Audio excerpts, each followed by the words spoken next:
First of all నాకు ఈ cinema chance రావడమే నిజంగా చాలా అదృష్టంగా భావిస్తున్నాను.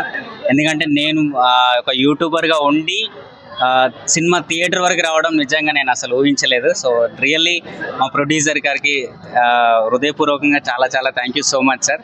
అండ్ ఒకటి జనాలందరికీ అంటే మన సబ్స్క్రైబర్స్ కానీ మా చూసే ఆడియన్స్ అందరికీ మా యొక్క రిక్వెస్ట్ ఏంటంటే పెద్ద పెద్ద సినిమాలతో పోటీ పడలేము మేము, కానీ ఏంటంటే మాది ఒక చిన్న సినిమా, ఇది చిన్న సినిమా, మన పల్లెదనం ఏ విధంగా ఉంటుందని చెప్పేసి దాని మీద ఒక చిన్న కంటెంట్ తీసుకొని చేసినాము.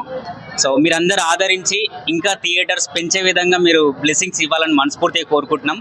So thank you so much, love you all అందరికీ.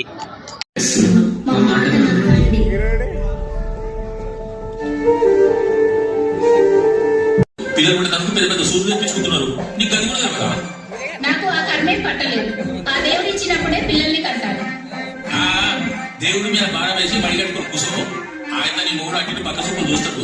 నీ పొలమే ఓ డాక్టర్, నీ ముసలాడు కంటికి 4 సూదులు వేయండి, మూసుకొని పడ్డాడు. ఏమో పిల్లమ్మ విపరచకాలు అవతల మల్లమ్మ కొడలో ఆపద పడుతుందంట. నేను జప్పుని వెళ్ళాలి.